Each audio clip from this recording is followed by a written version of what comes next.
It was easy to be passionate about it in the beginning because it was based in dog training. And we started in the Yeah. vertical of dog training, home-based dog training. And Right. that was something to be really passionate about easily for me because I had dogs. I love dogs. Dogs are our furry friends. And there was Yeah. so many dogs in the world that were getting given up and put down just due to lack of training. And so we started representing trainers and found that, oh my gosh, we've got something really special here in working with small and medium business owners.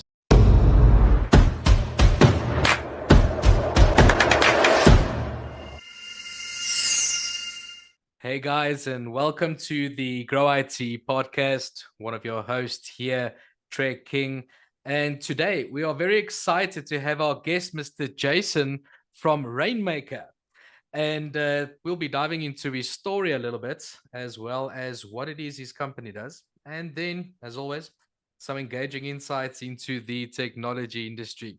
So make sure to stick around for this one. But without further ado, Jason, welcome to the podcast. Thanks for hopping on.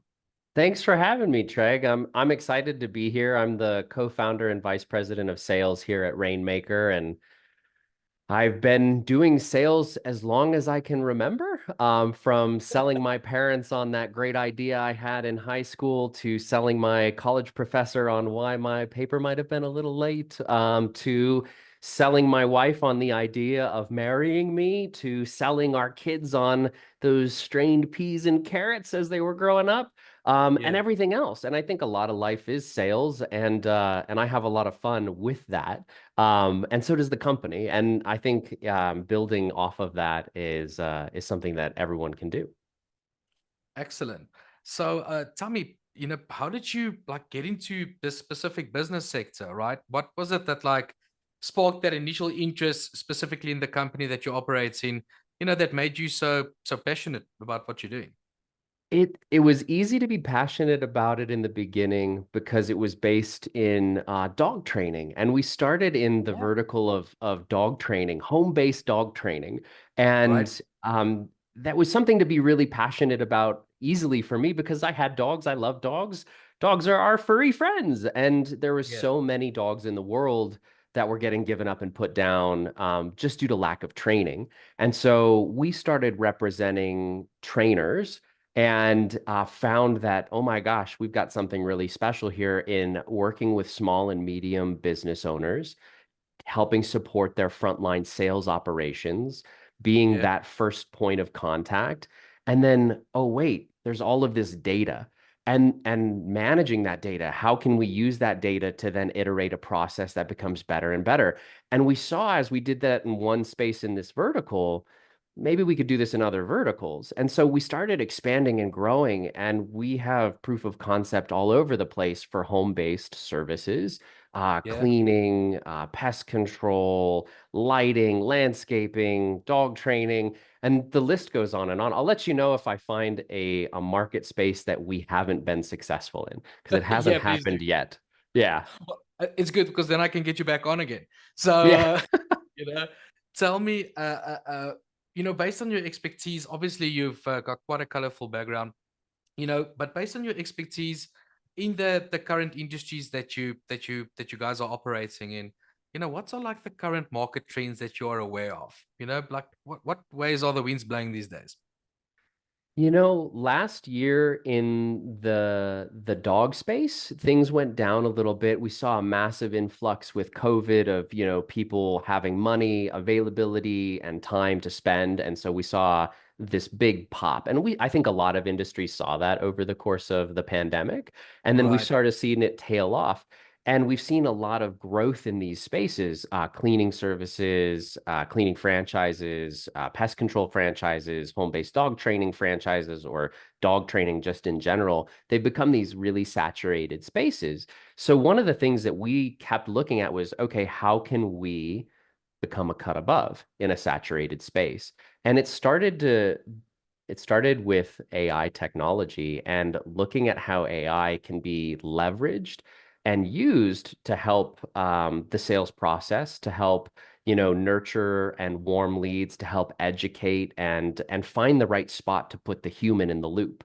And we're very big on human in the loop AI because it's not something that AI can do everything. We're just not there yet. And I'm excited for the day that we are because it's moving in that direction. But what we see is there's still this need for humans, and putting them in the right place at the right time in the sales process is something that we've gotten really, really good at. And the reason why we're so good at it is because we're using the data that we've built over 16 plus years to help drive and guide some of these decisions on when's the right Right. time. And so data analytics, I was always the gut guy as the sales guy. Like my gut says do this, so I'll do this. And I'd have, Yeah. that anecdotal feel. As Yeah. I've done this more and more, and as we've grown the company, I'm data driven. Everything is data, data, data. I am the biggest data nerd now that you could find, I imagine, mostly because I find it helps drive policies. It helps shape and iterate how business is done at the highest level. Right. That's quite profound. The from a market sentiment point of view, regarding the services that you offer, what's the market sentiment, from the interest shown into to what your business offers?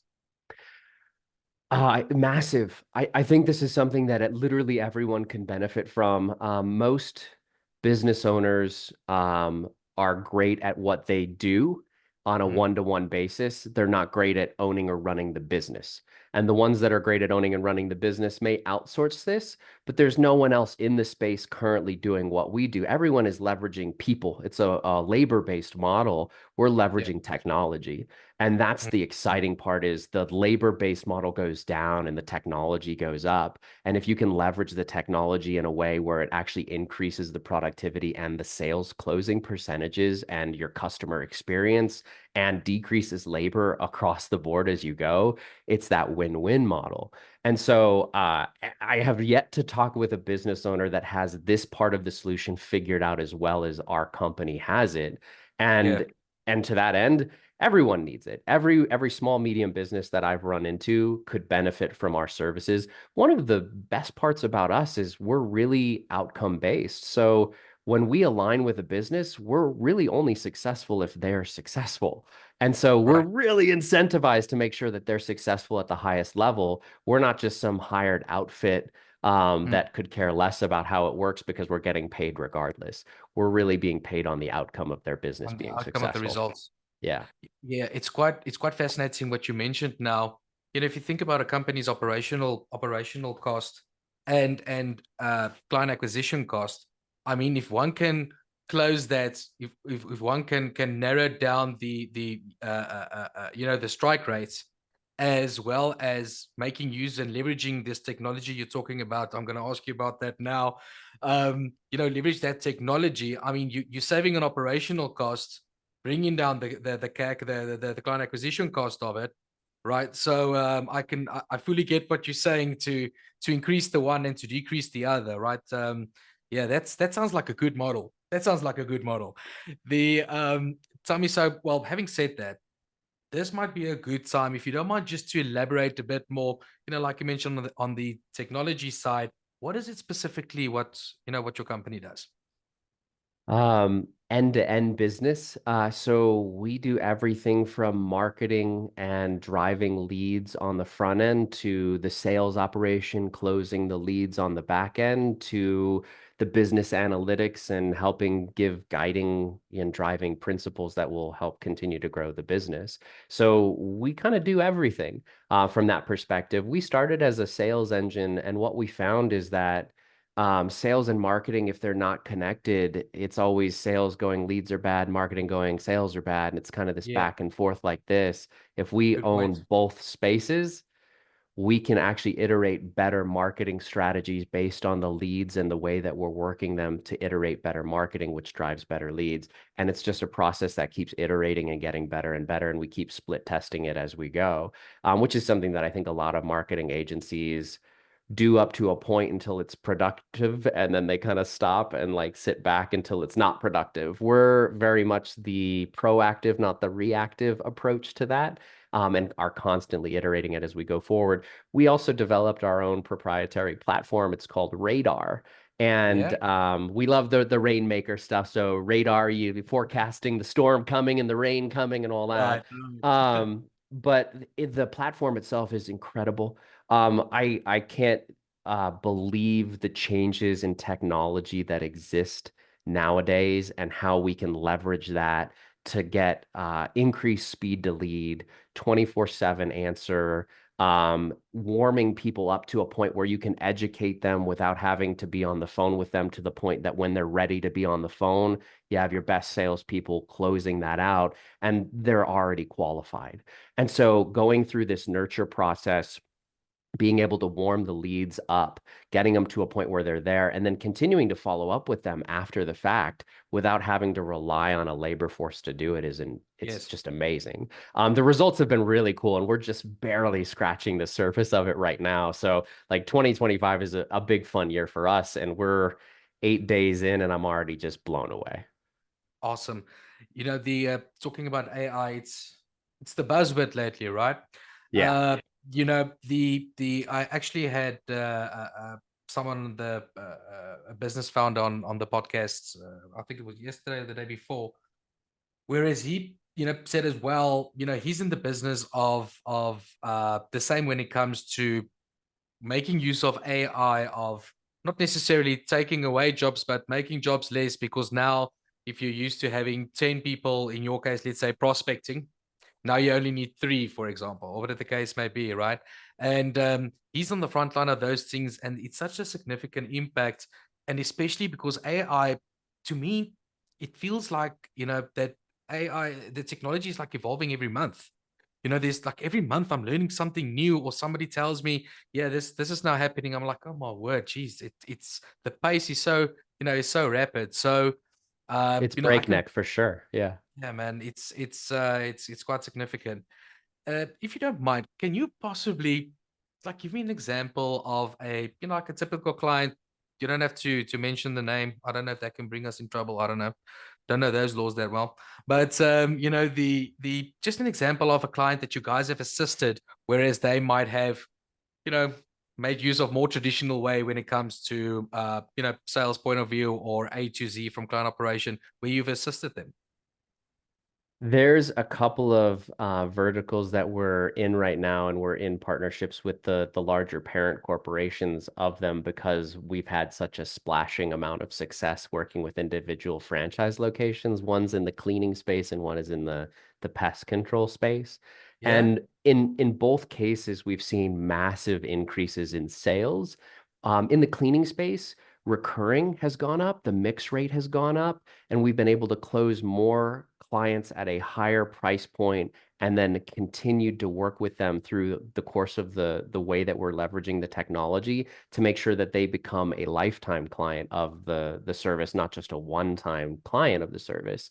The same is Gotcha. true on the pest control side, but on the pest control side, not only have we seen they were traditionally closing as a franchise, 300 locations, about 3.5% of additional services, add-on services that they had available, but that people weren't offering or using or driving at or exploring.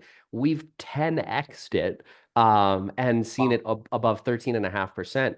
We've also taken their national close rate from in the 50s to 92%. I mean, it's just amazing to see how much difference this can make. And on the worst case, the lower end of that scale model, it's still nothing to sneeze at. 12% increases, 20% increases, and stuff like that. It doesn't have to be a massive 50% increase to have a huge economic driving force. Even 3 to 5% lift is Mhm. massive for some of these people. And we're seeing significantly more than that. But in each space, not only are we seeing an increase in sales, an increase Right. in dollars per client, and lifetime value of that client, we're seeing better customer response, better customer feel, and that's the thing that I think is super cool too, is it's not just making more dollars, it's making Yeah. better client relations with a brand and with a name, and that's how you become a leader in the industry. A leader in the industry. Well, talking about, leader in the industry, um, if you don't mind sharing, have you guys, obviously the business didn't start off from day one and being on this level of success what you guys are now. It's always a bit of a journey, right? And there's always a couple of bumps in the road. Um, you know, if you don't mind sharing, whilst you guys were getting to the market and trying to establish yourself and position yourselves, is there maybe like a couple of challenges that you guys had, and maybe a couple of things what you guys did to literally grow the business, even though your business is to grow other companies, right? But in specifically towards what you guys did, that broke you guys through that glass ceiling from, let's say, of growing in clientele. I would say just taking action. I think a lot of times people get that, cerebral thought process of like making sure and testing and checking. At some point, you got to just go. And I Right. think that that was the key for us is we just said, okay, we're gonna go and we're gonna go try these things and we're gonna test and measure their success. And if they work, great, we're just gonna continue to make them better. And if they don't work, not great, but not horrible, and we'll figure it out and we'll go fast and we'll break things and then we'll fix them just as fast. And I Yeah. think surrounding our company has an amazing leadership team. Our Awesome. CEO Joe Gagnon, our president Garth Fasano, our chief operations officer. I mean everyone at the company. Honestly, I have nothing bad to say about them, and it feels like we're all family. It feels like we've been doing this for 20 plus years together in the Yeah, trenches, elbow to elbow. So that's surrounding quite yourself with fortunate. the right people, I Yeah, think is a huge part of what makes growth successful. and that's not easy, right? It's not, because one That's the doesn't hardest necessarily, part. Yeah. because you don't necessarily know that in the beginning. No. If it may be that you started the company employing people, or you employing your team members, or you are employed, whatever the case may be, right? So I think it's quite profound, and fortunate if that works out that way. So, but I fully agree with you. Those are definitely golden nuggets, right?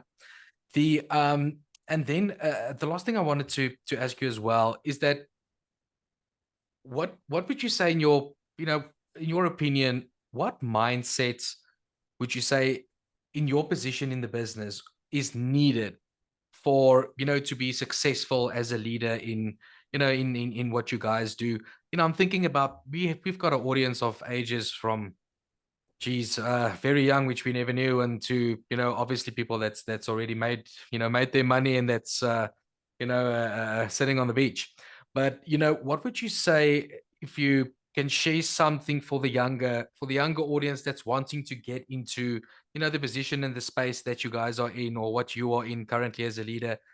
Just a couple of things maybe that you've learned that you're willing to share. Sleep is not as important as you think. Uh, I love that, man. No, honestly, you are in control of your business. You have the ability to make these things happen, and there are people that you can partner with out there if you are looking to make those changes happen. And growth isn't something that just happens. You have to make growth happen. Mhm. And that was something that I learned the hard way by always being the person that would outwork anyone around me. If there was someone that was better than me, had been doing it longer, I would just work that much harder to beat them. And so having a competitive mindset and having a drive that goes, I can outwork any problem that I'm faced with has always been Yeah, my personal solution. That's not everyone's solution. So just to be very yeah. clear, that might not be everyone's cup of tea out there, but I am definitely you can outwork any problem that you have in front of you if you take the time to understand it fully and take the time to dive in and To tackle dive it. in. Yeah, Take it head on. Well, I need to thank you for coming on today. You've provided, first off, sharing your knowledge, telling us a bit more about your business, as well as, I can fully understand by the value points that you've mentioned earlier why you guys are so successful. And having said that, I wish you guys all the best of luck going forward. It's appreciate it. been great having you on. If Before I let you go, tell me, where can the audience get hold of you guys? So they can go to our website, rainmaker.ai. It's raynmaker.ai, or they can always reach out to me directly at jason@rainmaker.com. Excellent. Well, thank you so much for hopping on. I hope I can get you back on soon. This has been fun. Thanks. Thanks so much.